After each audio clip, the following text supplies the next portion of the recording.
Curvy ladies, it's CurvyLexie again, and I have two videos for you this week actually.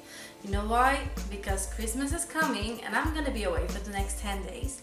So I just wanted to be sure that I will take the time to talk to you about all the things I had in mind this week. And what's in the mind? Honestly, like everyone, Christmas.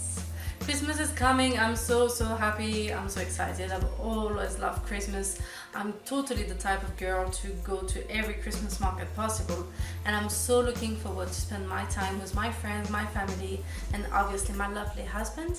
But this is not the moment to also overeat, and do worse than usual. So today the topic is gonna be how to keep it healthy during the holiday season, because obviously there's Christmas coming and then there's New Year's, and then for some of you there's Epiphany and things like this. So it might last for quite a while. So if you want to hear about it, stay tuned and I see you in a minute.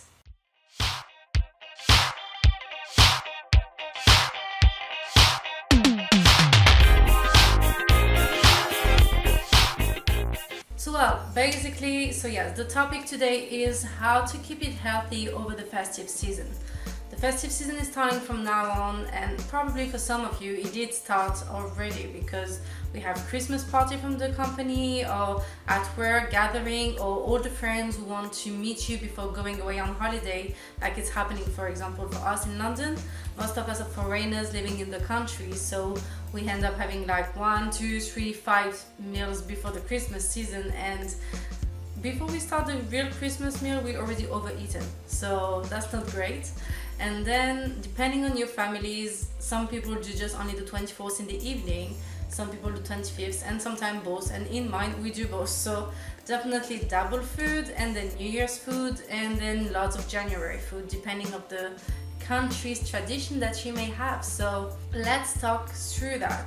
Let's go through the fact that you have to enjoy. Honestly, Christmas is a treat. Christmas is the best time of the year. You have no reason to stay frustrated and see all the family eating in front of you. I am so against that.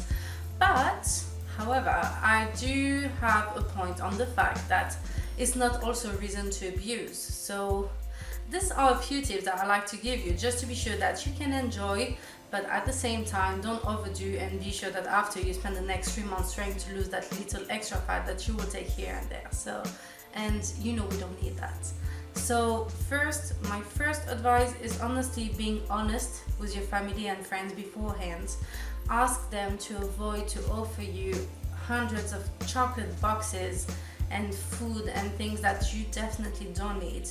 You are a plus size, that's a fact, but it doesn't mean that you like to eat chocolates every day, or that you have to eat them. I don't think it's good.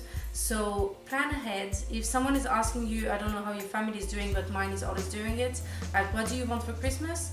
Well, be honest and say something practical, something that is good for you, but avoiding chocolates and things like this, because there's nothing better for someone who doesn't know what to offer you than bring food. So first, start this way. Then on the Christmas day, prepare yourself like you were preparing yourself for any day. I know that we're gonna eat more than usual because the family around, etc. But do yourself a favor. Focus on the day, focus on the fun, focus on being around with your family and friends, but do not focus on the fact that it's a day where you have to eat more.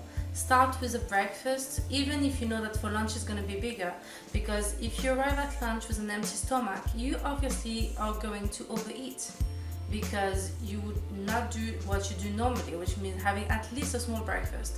So cut your hunger by having like a small breakfast, even if it's a tea and a muffin, and then leave it like this until noon, lunchtime, and then you start with your family and friends. But at least you're sure that you're securing a space that you're not gonna eat too much on the day. Then, if I can, depending on what you like or not doing, but if you could, cook yourself the meal. Try to be the one in charge, or try to be the one who helps with the family, so you can have control of the calories which is going to be put in your plate. And if you can choose among what is served to you, try to get the best part of each, which means that, for example, if you can choose a starter, you can go for example, salmon mussels, oyster for the ones who like. I'm sorry, I'm French, so for us it's pretty traditional. Maybe not all of you will like it, but shrimps, prawns, all this, yes, all this type of seafood. Seafood is really good. It's full of vitamin, it's full of like good salt, etc. But on the top of it, it's non-caloric, which is really fine. So if you can have seafood for starter, for example, that's a good thing. Or go with melon and things like that. And then for your main, obviously the tradition wants it to be turkey and trimmings and carbs, roasted potatoes for most of it. It's all about you cook it. You can have a very healthy meal having the same ingredient and as everyone. You need to remember that Christmas is initially not automatically a fatty meal, but it's just about the way you eat it. For example, if you take the turkey, take the breast of it. You don't have to take the skin, you don't have to take the thighs and the legs. The breast is definitely the one which has the less calories. So focus on the breast, just add a little sauce or a little gravy on it, but not too much, and you have the same as your friends and your family meal.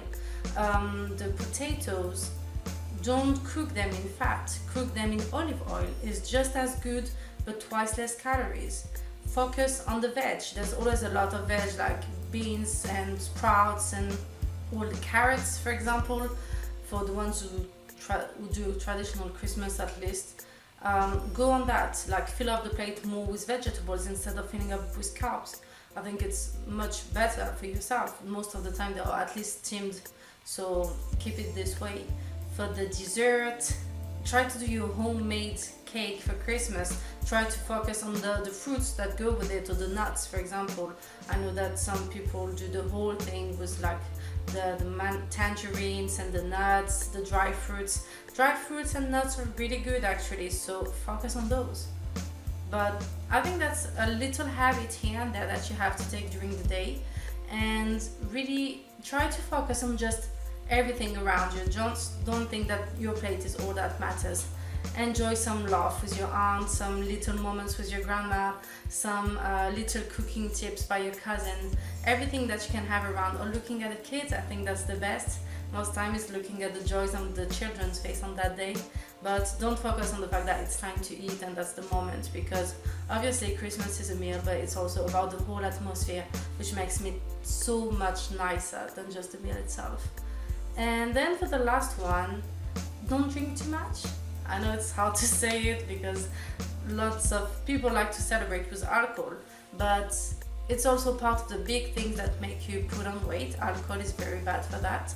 So try to at least mix. Try to, for example, do a glass of wine and then take a glass of sparkling water, for example, just after. Or just a glass of champagne to go with the cake part, etc. But don't overdo. Normally a woman's good average will be 2 to 3 glasses. So try to keep it this way, keep enjoying. And I think that's good for today. I'm gonna wish you a very, very beautiful Christmas. Have a beautiful time. I hope you will follow those tips. Enjoy your time. Friends, family is all that matters, to be honest, in this world. So food can wait. So all the best to you guys. I speak to you in the new year, and so far, Merry Christmas and see you soon. Bye!